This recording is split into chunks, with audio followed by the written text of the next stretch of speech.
Apakah lari ini cocok untuk semua usia, Dok, dan kondisi kesehatan? Nah, jika tidak, siapa yang sebaiknya lebih berhati-hati ketika olahraga lari, Dokter? Baik, Mbak. Jadi memang kalau dilihat dari usia ya, memang sekarang tuh lari tuh dari segala macam usia di ini ya, banyak yang ngelakuin. Cuma kita lihat-lihat dulu. Kita mulai contoh dari usia paling muda, misal usia sekitar 6 tahun atau 7 tahun sampai usia sekitar 16 tahun, 17 tahun. Nah, banyak yang lari di usia segitu. Cuma memang kalau usia segitu kita harus lebih waspada juga karena memang pada saat itu kan usia-usia pertumbuhan ya. Usia pertumbuhan kita edukasi ke pasien yang anak-anak seperti itu larinya ya sesuai dengan kemampuannya. Jangan sampai lari yang berlebihan sampai kilometernya sampai jauh atau seperti lari maraton atau yang berlebihan yang tidak terlatih dengan baik karena faktor usia yang masih muda berhubungan dengan pertumbuhan tulang juga, pertumbuhan dari otot juga. Jadi kalau usia muda sebaiknya jangan terlalu jauh larinya secukupnya.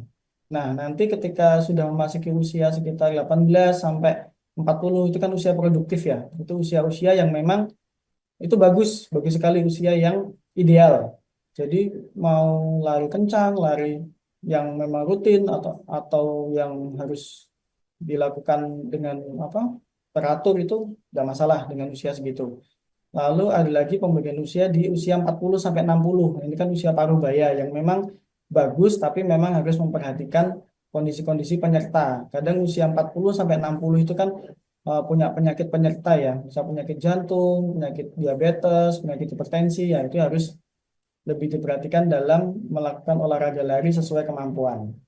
Nah, kalau usia di atas 60 tahun, lansia, nah usia lansia itu memang beberapa masalah sendi ya, yang paling banyak itu usia sendi, osteoporosis, nah itu harus eh, dilakukan pemeriksaan terlebih dahulu supaya apa larinya nggak menyebabkan makin rusak nanti sendi-sendinya ketika usia 60 ke atas. Karena kan ketika lari itu beban tubuh akan banyak ke lutut ya, lutut ataupun ke pinggang. Nah, itu sendi-sendi besar dalam tubuh yang akan dia memberikan tekanan di situ.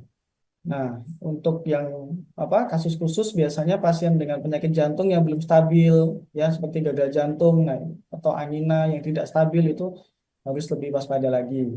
Selain itu pada pasien diabetes juga mesti hati-hati karena komplikasinya bisa ke neuropati atau retinopati. Nah, neuropati itu kadang kan pasien merasa kakinya kesemutan atau kakinya nyeri-nyeri. Nah, itu harus diperhatikan lagi dan di bawah pengawasan dari dokternya.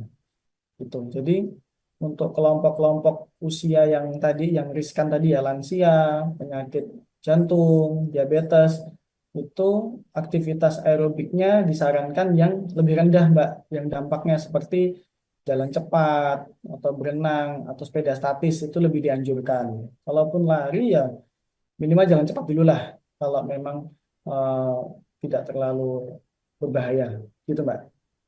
Download Tribun X sekarang. Menghadirkan lokal menjadi Indonesia.